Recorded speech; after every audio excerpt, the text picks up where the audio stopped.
Hi, I'm Kim Neely, and welcome to the Trauma Informed SLP. This is my introductory episode. I just wanted to give you a bit of a background on myself and what this podcast is really going to be about. Because, trauma. It's a pretty fun topic. Am I right? I mean, it's totally the thing you want to learn about with all your free time as an SLP. Yeah, that's sarcasm. But actually, since starting my journey to becoming trauma informed about 3 to 4 years ago, I have found that it's actually really empowering. It really helped with my imposter syndrome, that voice in your head that tells you you're not good enough, that sense of guilt at feeling like you're not doing good enough or spending enough time.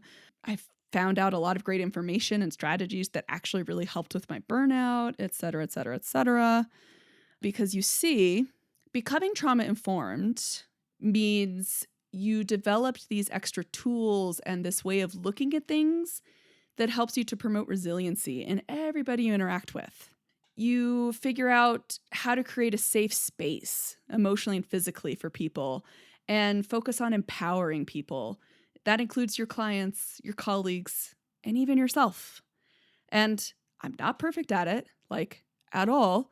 And I'm still learning a lot, all of the time. But I feel like what I've learned might actually help some other SLPs out there. So I wanted to bring you all in on my journey toward really understanding what trauma-informed means and how to develop the perspective and the instinct to practice it. So going forward on this episode, I'm going to go in a little bit about me and how I got to this point of starting this podcast. At this point, I'm on my 7th, I think it might be going on my 8th year of being a licensed speech-language pathologist. Prior to becoming an SLP, I was a really big emphasis on mildly successful opera singer and voice teacher. I came into this field in my mid-30s. And so far, I've worked in most of the settings that we are able to work in, quite frankly. Pediatric clinics, skilled nursing facilities. I did a short stint in acute care. I've done a lot of school settings that ranged from pre-K all the way up through high school. So a lot of placements outside of NICU and home health. I've done the gamut pretty much. And I've had a lot of students, essentially, especially in schools. And sometimes it comes up in skilled nursing as well and in TBI, acute care, which is the short stint I did. I just had a lot of situations where students, patients, clients end up telling me about things that are pretty tough to listen to, pretty traumatic to hear, right? And also, so many adults, I have had my own experience with trauma. Woohoo! Yeah, not to brag. I know.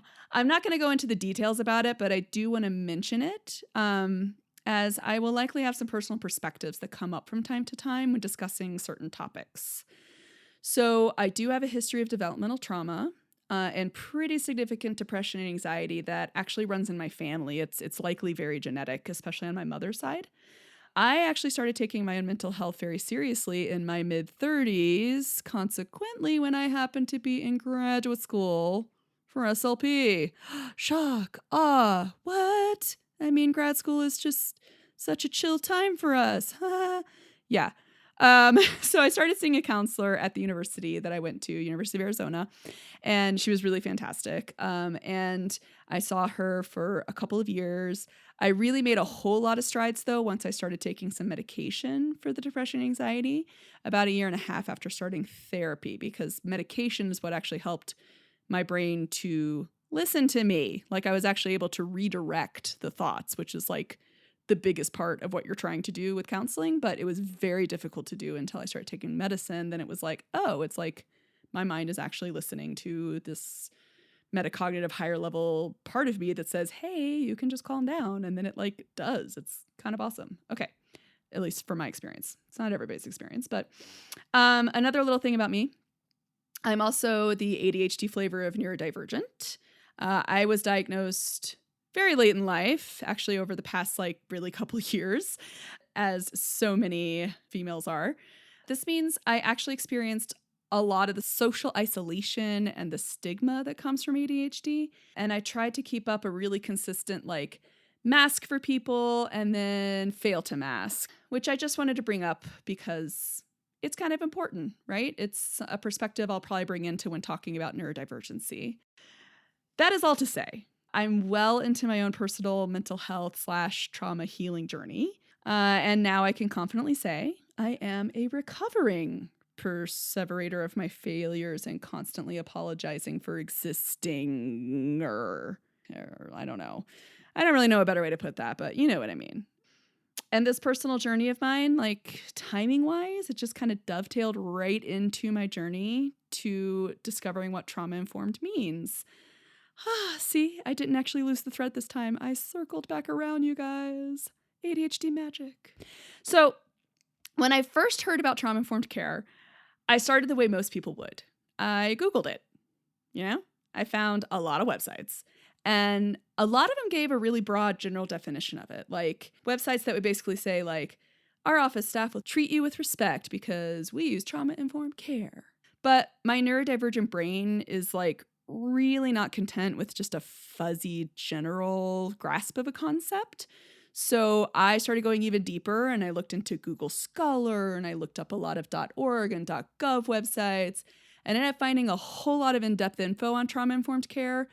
But the majority of the in-depth things I found were written specifically for mental health providers providing direct trauma treatment, of which, although I went through my own direct treatment, I am not someone who wants to provide that direct treatment. It is not in my scope of practice, and I really like staying within my scope of practice. Thank you very, very much. So, the issue I was having as I was looking into all of this on my own is that general non-mental health professional descriptions, it doesn't really help me when I spend, an hour a week, maybe 30 minutes a week or so with clients and students, patients, right? And our sessions are all about communication and training communication.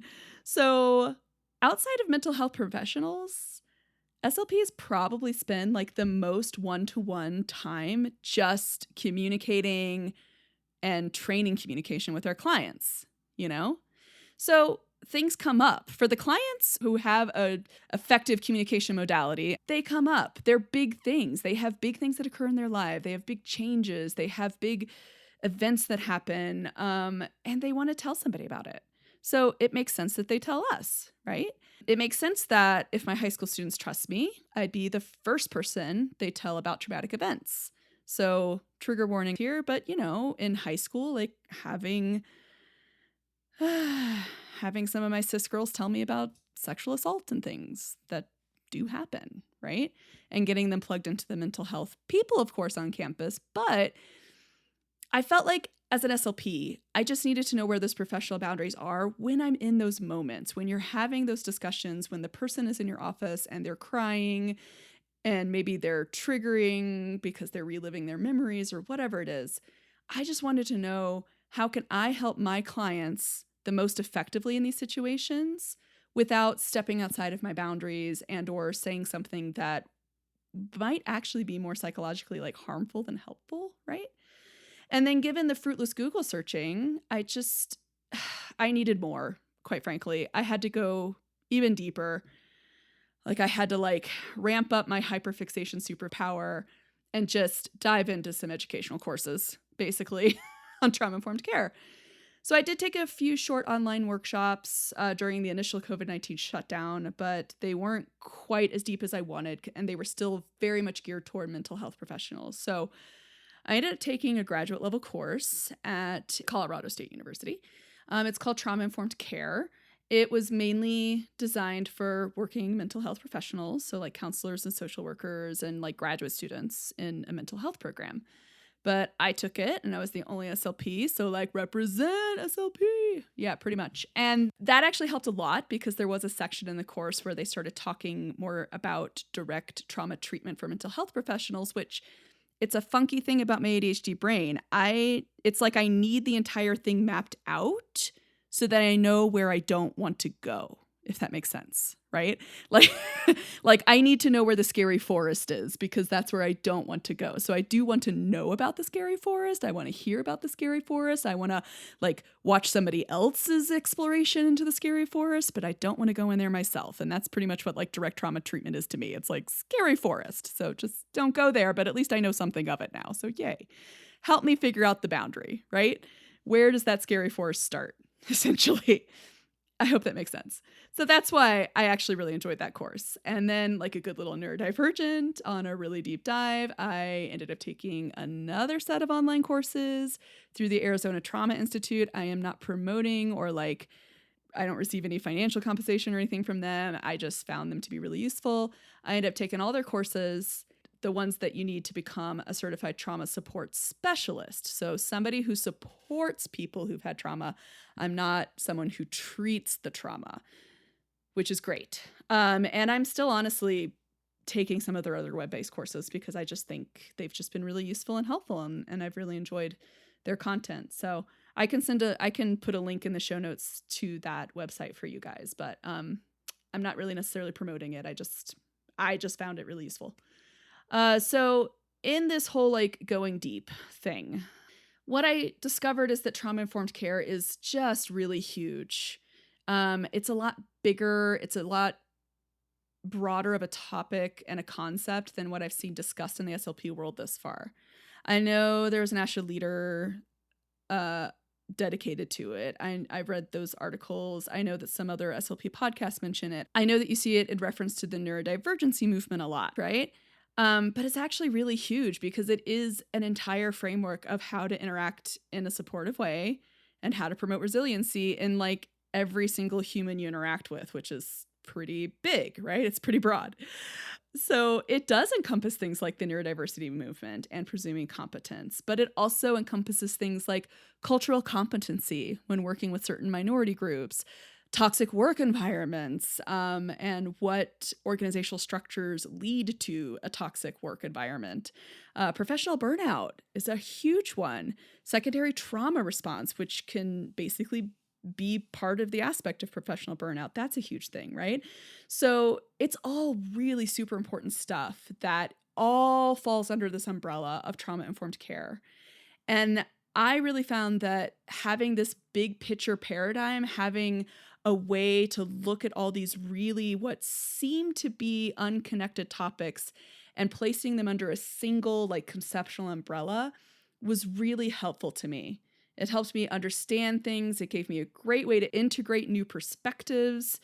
And it helped me really just navigate all these different areas, and just generally feel a little less scared, quite frankly, about applying things like cultural competency and, and things like that, and presuming competence.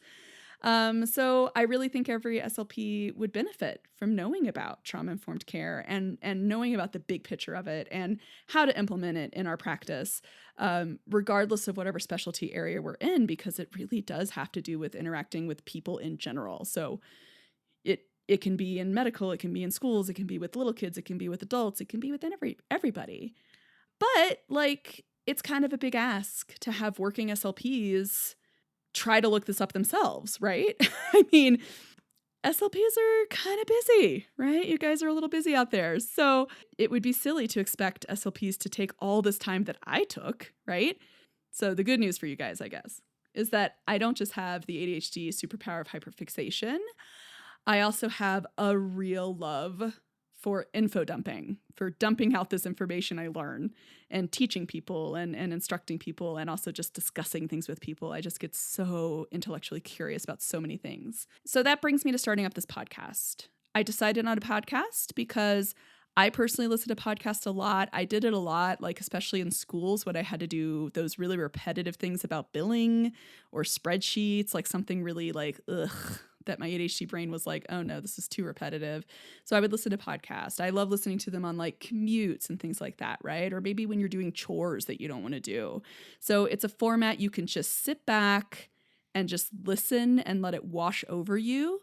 I will put links to references and things in the show notes if you wish to go deeper, but you don't have to. You can just sit back and enjoy, I guess, as much as you can.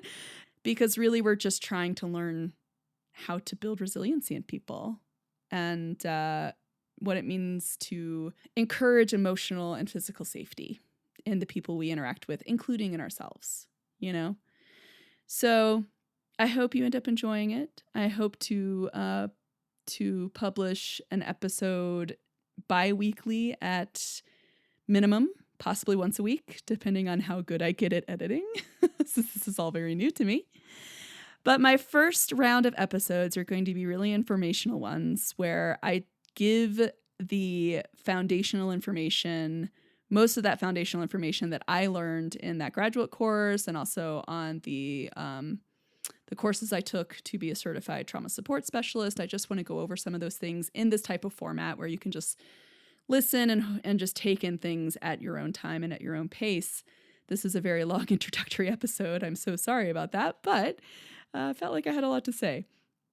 So join me for those, and then eventually I'm hoping this will become less of a solo podcast and more of a open discussion with co-hosts and perhaps interviews with certain specialists in our field and things like that, and just getting that broader perspective of what other people see and what they experience and how they perceive trauma-informed care and how it can help improve all of our outcomes and therapy and services and also just emotional health and mental health in the long run. I hope you all have a wonderful week or two, and please join me back as we all take this journey together on how to become trauma-informed SLPs.